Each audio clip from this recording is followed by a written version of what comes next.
also, check it out. 2013 Ford F-250 came in for the battery light being on. So the battery light's on, it stays on. I tested the battery, passed. Then I used my multimeter and made sure the alternator was charging, and it was.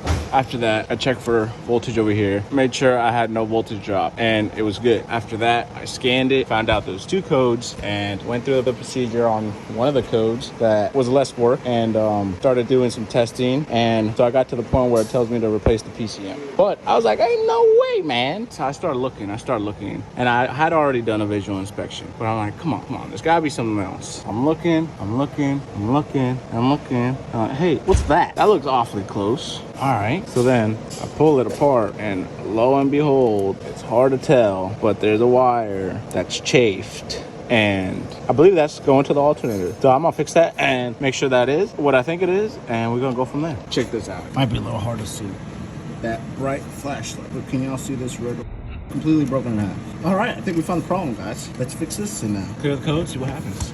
Okay, guys, really quickly, here's the 2 wires. This one was the one that was broken completely in half. This one was just chafed, but I went ahead and fixed it because we don't want no more problems. And I'm gonna go ahead and conduit this up and tape it up real good. But I'll get back with y'all when I'm back in the truck. All right, so I turned it on and the light went away immediately. Well, we're just gonna drive this thing so far. Still no light, so absolutely no light on. Look at that. We're gonna keep driving this thing, give it a 5-10 miles on this thing, make sure nothing comes back, give it a few key cycles, and I'll get back to y'all. All right, so it's not in here. The Ford's done, it's fixed, it's good to go.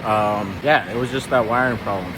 A lot of times, I'm gonna say 7, 8 out of 10 times, problem is not as hard as it seems, especially electrical. Like a lot of times, I mean, I've had a lot of cars come in. A Mercedes, 1995 Mercedes SL500. If y'all know that car, It was, back in the day, it was worth 100 grand when it first came out. But I had that car come in, and it had a electrical problem. Nobody could figure it out. All I did was a visual inspection, and I was looking at the wiring, and there was a harness connector about this big with like 9 pins in it that was connected it, and the light went away. So a lot of times it's not that hard. But it's fixed, good to go, on to the next.